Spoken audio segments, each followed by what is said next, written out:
Assalamualaikum warahmatullahi wabarakatuh. Salam guru hebat, guru penggerak. Pada kesempatan kali ini, saya akan membahas refleksi diri tentang pemikiran Ki Hajar Dewantara. Yang pertama, intisari pemikiran Ki Hajar Dewantara tentang pendidikan. Ki Hajar Dewantara menjelaskan bahwa pengajaran merupakan proses pendidikan dalam memberi ilmu atau berfaedah untuk kecakapan hidup anak secara lahir dan batin. Sedangkan pendidikan memberi tuntunan terhadap segala kekuatan kodrat yang dimiliki anak agar ia mampu mencapai keselamatan dan kebahagiaan yang setinggi-tingginya, baik sebagai seorang manusia maupun sebagai anggota masyarakat. Jadi, pendidikan dan pengajaran menurut Ki Hajar Dewantara adalah merupakan usaha persiapan dan persediaan untuk segala kepentingan hidup manusia, baik dalam hidup bermasyarakat maupun hidup berbudaya dalam arti yang seluas-luasnya. Kemudian Ki Hajar Dewantara memiliki keyakinan bahwa untuk menciptakan manusia Indonesia yang beradab, maka pendidikan menjadi salah satu kunci utama untuk mencapainya.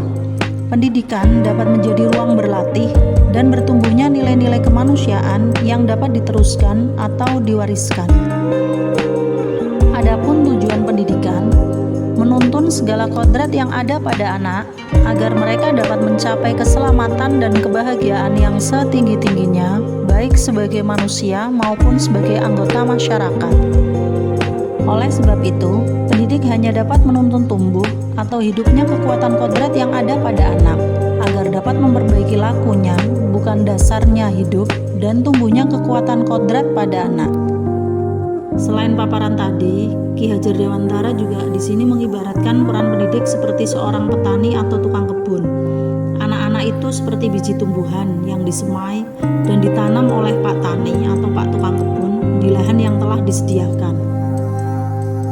Kita ambil contoh seorang petani yang menanam padi misalnya, hanya dapat menuntun tumbuhnya padi. Ia dapat memperbaiki kondisi tanah, memelihara tanaman padi, memberi pupuk dan air, membasmi ulat-ulat atau jamur-jamur yang mengganggu hidup tanaman padi dan lain sebagainya. Meskipun pertumbuhan tanaman padi dapat diperbaiki, tetapi ia tidak dapat mengganti kodratinya padi.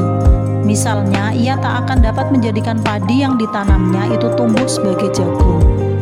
Selain itu, ia juga tidak dapat memelihara tanaman padi tersebut seperti hanya cara memelihara tanaman kedelai atau tanaman lainnya.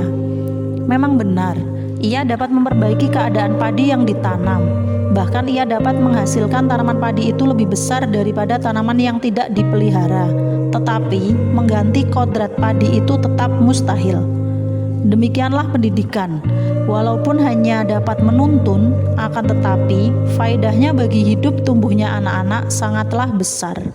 Yang kedua, pandangan diri saya sebagai pembelajar dan pemelajar.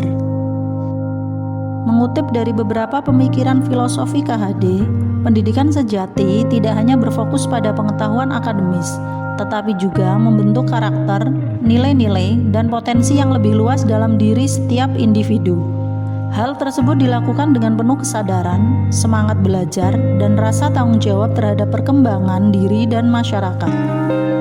Nah, itulah Bapak Ibu refleksi diri saya tentang pemikiran Ki Hajar Dewantara. Terima kasih, semoga bermanfaat. Salam guru hebat, salam guru penggerak. Wassalamualaikum warahmatullahi wabarakatuh.